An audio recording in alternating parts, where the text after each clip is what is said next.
Oui, merci Monsieur le Président. Pour le groupe écologiste et social, dire que nous voterons pour la loi spéciale, qui est pour nous une loi technique, qui permet d'assurer l'action, l'activité des services publics, mais que pour autant, on considère qu'elle ne se substitue pas au projet de loi de finances.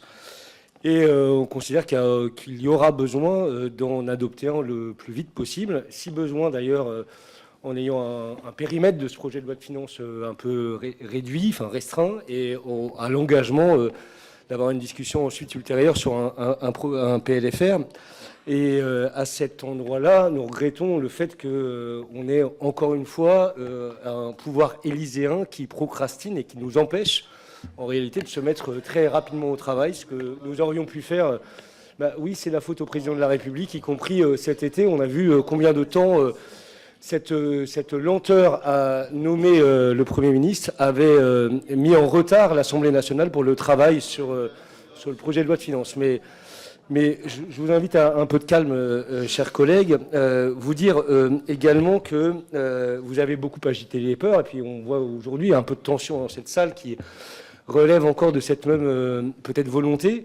Et c'est bien normal qu'on puisse répondre, sécuriser un certain nombre d'interrogations des Françaises et des Français sur des questions que vous avez montées en épingle, et en particulier cette question de l'impôt sur le revenu. On peut avoir une interprétation différente de la vôtre s'agissant de ce qui concerne la reproduction des impôts existants. On a parlé de périmètre. Moi, je pourrais aussi évoquer la notion de valeur, parce qu'en finance publique, la notion de valeur réelle est une notion parfaitement admise. Elle oppose les euros courants aux euros constants.